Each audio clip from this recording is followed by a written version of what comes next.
Hello guys, आज हम 365 days to the wedding episode 4 को एक्सप्लेन करेंगे। एपिसोड की शुरुआत में हमें ओहारा दिखाया जाता है जो कि बिल्ली के बाल काट रहा था।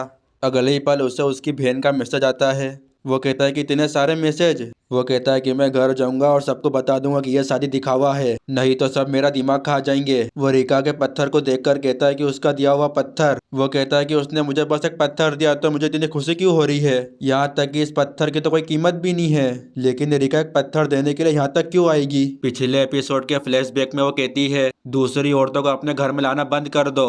शायद वो इसलिए यहाँ पर आई होगी क्योंकि मैं अपने रूल को फॉलो नहीं कर रहा था। आखिरकार मैं सोच क्या रहा हूँ और मैं अपने घर जाना भी नहीं चाहता। अगले सीन में हमें ऑफिस का सीन दिखाया जाता है। फिर हम देखते ओहारा रिका को देख रहा था। रिका कहती है कि उस दिन के बाद तो मुझे कुछ भी करने से डर लग रहा है। आज तो फ्राइडे है, क्या ओहारा अपने घर जा रहा है कि नहीं। और वह कहती है कि मैं इससे पूछना चाहती हूँ पर मेरे दिमाग में बेकार की बातें चल रही है।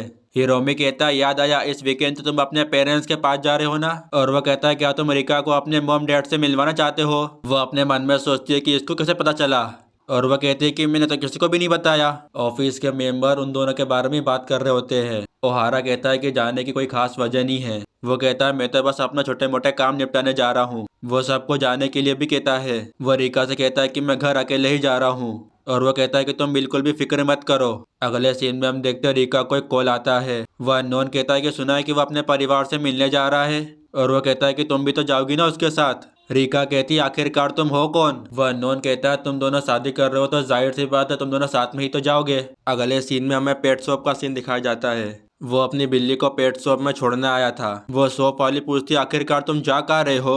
वो कहता है कि मैं अपने पेरेंट्स से मिलने जा रहा हूँ। वह अपने मन में सोचता है कि उस कॉल की वजह से मुझे रिका को अपने साथ ले जाना पड़ेगा। अगले सीन में रिका कहती है कि हम दोनों साथ में जा रहे हैं। और वह कहते हैं कि मुझे तो उनसे माफ़ी मांगनी चाहिए, लेकिन मैं सब ये कैसे करूंगी। वो सोचती है कि आखिरकार अब मैं क्या पहन के जाऊं। अगले सीन में हमें उसका एक फ्लैशबैक दिखाया जाता है। वो छोटी रिका कहती है क्या मैं कपड़े पहन सकती हूँ। उसकी मॉम कहती है क्या पहनना है तुम उसका फैसला खुद ले सकती हो। रिका कहती है जब मैं अपनी पसंद का पहनती हूँ तो बहुत बुरी दिखती हूँ। उसकी मॉम कहती है कि ऐसा कुछ भी नहीं है, तुम जो चाहो वो पहन सकती हो। वो कहते हैं कि तुम्हें अपने ऊपर भरोसा होना चाहिए। अगले सीन में ओहारा उसका इंतजार कर रहा होता है। फिर हम देखते हैं वहाँ से रिका आती है और ओहारा उसे ही घूर रहा होता है। वो इसीलिए क्योंकि वो काफी ज्यादा ब्यूटीफुल लग रही होती है। रिका कहती है कि मुझे आने में थोड़ी देर हो गई। वो कहता है कि कोई बात नहीं। वो अपने मन में कहता है कि ये कितनी अच्छी तैयार होकर आई है और मैं ये बेकार सा बैग पैक लेके घूम रहा हूँ। वो अपने मन में कहता है कि हम दोनों इसलिए जा रहे हैं हम घर वालों को सच्चाई बता सके, लेकिन इसे देख कर तो ऐसा लगता है जैसे की ये अपने होने वाले सास ससुर से मिलने जा रही है। वो कहता है क्या तुम इससे पहले कोमा मो तो गई हो।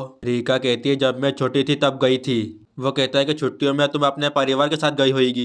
रिका कहती है हाँ कुछ ऐसा ही समझ लो। वो अपने मन में सोचता है कि कहीं मैंने कुछ गलत तो नहीं पूछ लिया। रिका कहती है कहीं तुम मेरे परिवार के बारे में तो जानना नहीं चाहते हो। वो कहती है कि मैं तुम्हारे परिवार के बारे में काफी कुछ जानती हूँ, लेकिन मैंने तुम्हें अब तक अपने परिवार के बारे में कुछ भी नहीं बताया। वो घबराते हुए कहता है अगर तुम्हें कुछ भी नहीं बताना तो कोई बात नहीं। रिका भी घबराते हुए कहती है हो सकता है कि बात करते वक्त तुम्हें कुछ बताना पड़े, तो इसीलिए तुम्हें जानना जरूरी है। फिर हम देखते हैं वो उसकी बात मान जाता है। वो कहती है ठीक है मैं तुम्हें अपने परिवार के बारे में बताती हूँ। ओहारा कहता है कि मुझे तुम्हारे बचपन के बारे में बताओ। रिका कहती है कि मेरे बचपन के बारे में जानना है। अगले सीन में हमें उसका एक फ्लैशबैक दिखाया जाता है। रिका कहती है कि मेरे डैड हमारे साथ नहीं थे तो इसीलिए हम दोनों अकेले ही रहते थे। मेरी मोम को बिजनेस के सिलसिले में उन्हें एक जगह से दूसरी जगह जाना पड़ता था, इसीलिए घर में मेरे अलावा और कोई भी नहीं होता था। वो कहती है कि मैं अपना पूरा वक्त मैप को देखने में गुजारा करती थी। वो कहता है कि तुम आज भी तो वही करती हो। अगले सीन में वो घर पहुंच जाते हैं। रिका कहती है कि हम दोनों को ऑल द बेस्ट, मैं कोशिश करूंगी कि मैं गलती ना करूं।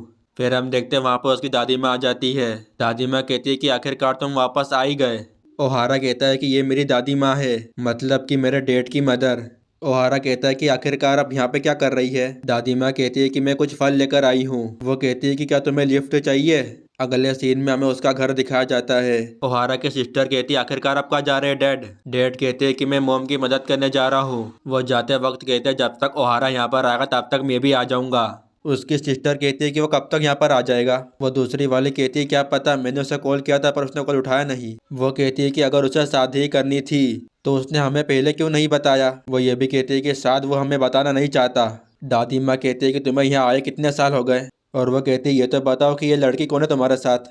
रीका शर्माते हुए कहती है कि मेरा नाम होंजो जी है। वो कहती है कि मैं ओहारा के साथ काम करती हूँ। दादी माँ कहती है इसका मतलब तुम मुझसे पसंद करती हो। दादी माँ ये भी कहती है कि मैं तो भूल गई थी कि तुम्हारी शादी होने वाली है। वो कहती है क्या यही वो लड़की? रिका कहती है ये सब झूठ है, बस ये एक कहानी है। वो कहती है कि ऐसा कुछ भी नहीं है और हम शादी भी नहीं कर रहे हैं। वो कहती है कि तुम्हें गलत फहमी हो गई, उसके लिए मैं तुमसे माफ़ी चाहती हूँ। ओहारा कहता है कि यह सही कह रही है, हमारे बीच में ऐसा कोई भी रिश्ता नहीं है। दादी माँ कहती है लगता है तुम बहुत बड़ी मुसीबत में फंस गए हो। दादी माँ कहती है कि ये रही मेरी दुकान, और वह कहते हैं कि जाते वक्त फल खाकर जाना। दादी माँ कहती है कि हम बस इन्हें पैक कर रहे हैं। वो कहती है कि तुम्हारे दादाजी की कमर में दर्द है, इसीलिए मैं सारा काम अकेले ही कर रही हूँ। ओहारा कहता है कि मैं आपकी मदद कर देता हूँ। वो कहता है कि सॉरी, तुम्हें वेट करना पड़ेगा। अगले सीन में रिका कहती है क्या मैं तुम्हारी मदद कर सकती हूँ? दादी माँ कहती है कि फसल काटने में मेरी मदद करोगी? और वह कहती है कि तुम अपने कपड़े चेंज कर लो। अगले सीन में हम देखते हो कपड़े बदल कर आ जाती है। दादी माँ कहती है पहले तुम ये फल काटो। रिका कहती है यहाँ पर तो बहुत गर्मी है। वो कहती है कि ये खेत कितना खूबसूरत दिख रहा है। अगले सीन में दादी माँ कहती है लो थोड़ा सा खा लो। वो उसे खाकर कहती है ये तो बहुत ही ज़्यादा मीठा है। दादी माँ कहती है कि ऐसे नहीं होगा, हम तो इसे बड़ी मेहनत से उगाते हैं। दादी माँ कहती है यहाँ पर तो बहुत सारे खेत हुआ करते थे। वो दोनों और भी बहुत सारी बातचीत करते हैं। दादी माँ कहती है कि तुम मुझसे कुछ भी मत छुपाओ। और वो कहती है क्या तुम सच में शादी कर रहे हो ना? दादी माँ एटीट्यूड में कहती है कि मैं सब जानती हूँ। रिका उन्हें बताती है कि हम शादी नहीं कर रहे हैं। और वह कहती है कि ऐसा कुछ भी नहीं है। दादी माँ कहती है कि हमेशा उसका साथ देना। वो ये भी कहती है कि सबके अपने अपने राज होते हैं। दादी माँ कहती है कि वो सच में तुमसे बहुत प्यार करता है। फिर हम देखते हैं रिका ब्लेस कर रही होती है। रिका कहती है कि हमारे बीच में ऐसा कुछ भी नहीं है। अगले सीन में हम देखते हैं वो बेहोश हो जाती है। फिर हम देखते हैं दादी माँ ओहारा को बुलाती है। फिर हम देखते हैं वो भागते हुए आता है। वो कहती है कि तुम इसे घर के अंदर ले जाओ। वो उसे उठाते हुए कहता है कि ये तो बहुत ही ज़्यादा भारी है। अगले सीन में हम देखते हैं उसके फादर दरवाज़ा खोलते हैं। उसके फादर उसे ही घूर रहे होते हैं। वह जोर से कहता है कि डैड आप। और इसी के साथ ये एपिसोड यहाँ पर ही ख़त्म हो जाता है।